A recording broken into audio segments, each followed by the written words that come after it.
Hyderabad నాంపల్లిలోని forensic science laboratory ఎఫ్ఎస్ఎల్లో అగ్ని ప్రమాదం జరిగింది.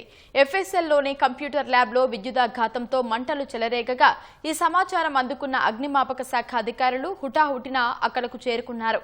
అగ్నిమాపక శకటాల సాయంతో మంటలను అదుపులోకి తెచ్చారు.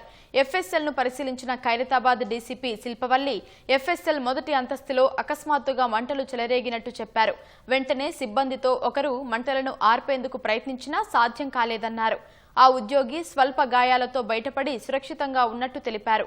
అగ్నిమాపక శాఖ సిబ్బంది తీవ్రంగా శ్రమించి మంటలను అదుపులోకి తెచ్చారన్న శిల్పవల్లి ఆధారాలు, పరికరాల దగ్ధానికి సంబంధించి స్పష్టత రావాల్సి ఉందని తెలిపారు. సుమారు 10 గంటల ప్రాంతంలో ఇక్కడ ఫస్ట్ ఫ్లోర్, ఇది forensic science laboratory, ground plus second floor building కింద ఆఫీస్ వర్క్ చేస్తున్నారు. ఫస్ట్ ఏదైతే ఇప్పుడు ఫైర్ అయిన పార్ట్ ఉందో ఆ పార్ట్లో ఫిజికల్ ఎవిడెన్సెస్ పెట్టారు, కొన్ని సిస్టమ్స్ కూడా సీజ్ చేసి పెట్టారు, ఆఫీస్ వర్క్ కూడా చేస్తారు. సో ఆ ప్రదేశంలో ఫైర్ అయింది. మాకు ఇది సుమారు 10-15 మధ్యలో ప్రాంతంలో ఫైర్ స్టార్ట్ అయింది. 10:22 ఆ టైంలో మాకు ఫైర్ కాల్ వచ్చింది. వెంటనే మేము అసెంబ్లీ నుంచి ఒక ఫైర్ టెండర్ని పంపించాము.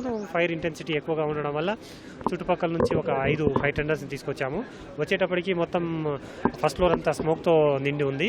రావడంతోనే లోపలికి వెళ్ళడం కష్టం అవడంతో వెంటనే పోర్టికో నుంచి ఫైర్ ఫైటింగ్ స్టార్ట్ చేశాము.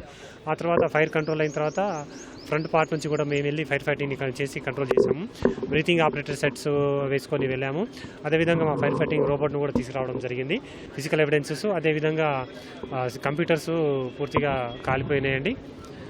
పైన సెకండ్ ఫ్లోర్లో కెమికల్ ల్యాబొరేటరీ ఉంది. ఇది ఫ్రంట్ పార్ట్ వరకే పరిమితం అయింది. దీన్ని పూర్తిగా కంట్రోల్ చేయగలిగాము మేము.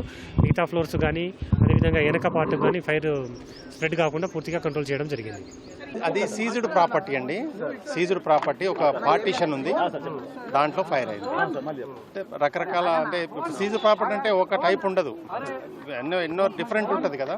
ఆ డిఫరెంట్ స్టోర్ చేసిన రూమ్లో ఫైర్ అంటుకుంది.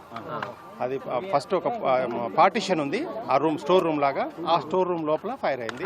ఆ సీజ్డ్ ప్రాపర్టీ అంతా కూడా మనకి ఫైర్ అయింది. దాంట్లో రకరకాలు ఉన్నాయి సార్, హార్డ్ డిస్కులు, పేపర్లు. ఇప్పుడు మన కేసుకు సంబంధించినవి అవి మనం సీజ్డ్ ప్రాపర్టీ ఉంటుంది, అది విట్నెస్ కోసం, అలాంటివి, అంటే డీటెయిల్స్ ఐ డోంట్ నో, అలాంటి ప్రాపర్టీ ఆ రూమ్, అది ఆ స్టోర్ రూమ్, అది కాలిపోయింది.